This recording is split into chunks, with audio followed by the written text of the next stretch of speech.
Guys त आज पनि म एउटा नयाँ भिडियो लिएर उपस्थित भइसकेको छु। त तपाईँ पनि यो भिडियोलाई लाइक गरिदिनुहोस् र च्यानलमा नयाँ छु भने प्लिज सब्स्क्राइब गरिदिनुहोस्, किनभने आजका भिडियो म लिएर आइसकेको छु कि कसै तपाईँ कुनै पनि फ्री फायर भिडियोज हो या कुनै पनि भिडियोज त्यसको ब्याकग्राउन्ड कलर कसरी चेन्ज गर्ने, यानि कि त्यसको भिडियो कलर चेन्ज गर्नको लागि म काइन मास्टरबाट तपाईँले यो ट्युटोरियल हेराउनेछु। त गाइज यो भिडियोले तपाईँ फुल वाच गरेर तपाईँ पनि आफ्नो भिडियो यसलाई बढाउनुहोस्। त गाइज एउटा रिक्वेस्ट मात्रै कि तपाईँ लाइक गरिदिनुहोस्, यो भिडियोलाई च्यानल बनाइछु भने प्लिज लाग हानेर सब्सक्राइब गरिदिनुहोस्।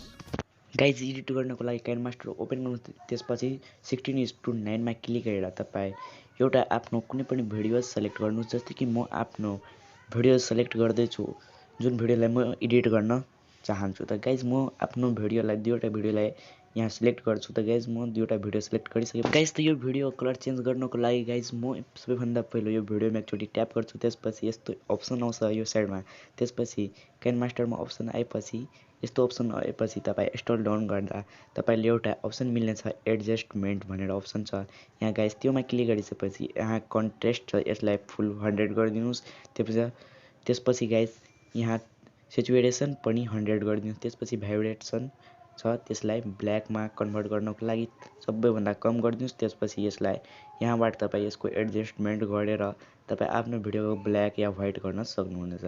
म त यो भिडियोलाई व्हाइट गरिसकेको छु गाइज। व्हाइट गरिसकेपछि गाइज मिडियामा फेरि जान्छु। मिडियामा गइसकेपछि अर्को कलर चेन्ज गर्नको लागि ब्याकग्राउन्डमा गएर म एउटा कुनै यो भिडियोको ब्याकग्राउन्ड म यताबाट ग्रिन गर्न चाहन्छु भने कुनै पनि एउटा ब्याकग्राउन्ड लिन्छु। त्यसपछि यहाँ कलरको अप्सनमा गएर यसलाई जुन कलरमा मन राख्न चाहन्छु त्यो कलरमा ट्याप गरेर यसलाई टिक चिन्हमा लगाएर म यसलाई जुम गर्नको लागि यहाँ फुल स्क्रिनमा गर्छु। त फुल स्क्रिनमा गरिसकेछु गाइज। त्यसपछि टिक मार्छु। टिक मारिसकेपछि गाइज फेरि एकचोटि यसमा क्लिक गर्छु यही फोटोमा। त्यसपछि गाइज यहाँ तपाईँलाई ब्लेन्डिङ भनेर अप्सन एउटा मिलेको हुन्छ, त्यसमा गएर ओभरलीमा क्लिक गर्नु होला। ओभरलीमा क्लिक गरिसकेपछि गाइज तपाईँको यस प्रकारको इन्टरफेस हेर्नुको लागि तपाईँको भिडियोको मिल्नेछ जुन कलर चेन्ज भइसकेको हुन्छ। त्यसपछि यसलाई ओपेसिटी पनि तपाईँ डाउन या लो पनि गर्न सक्नुहुन्छ।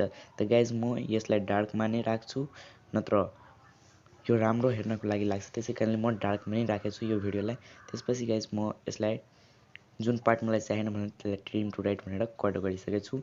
गाइज जुन पार्ट हाम्रो भिडियोको लागि राम्रो छैन भने त्यसलाई यहाँ ट्रिम टु एड प्लेटमा भनेर जसलाई मलाई राइटमा क्लिक गर्नु, राइटमा काट्नु छ भने राइटमा क्लिक गर्छु र लेफ्टमा काट्नु छ भने यहाँ एकचोटि क्लिक गरेर कैँचीको अप्सनमा गएर राइटमा क्लिक गर्छु। फेरि गाइज अर्को कलर चेन्ज गर्नको लागि मिडियामा गएर लेयरमा गएर ब्याकग्राउन्डमा गएर म फेरि एउटा रेड कलरको ब्याकग्राउन्ड लिइसकेको छु, त्यसलाई फुल स्क्रिनमा गर्छु। त्यसपछि गाइज फेरि त्यही प्रोसेस गर्नुपर्छ, ब्लेन्डिङको अप्सनमा जानुपर्छ।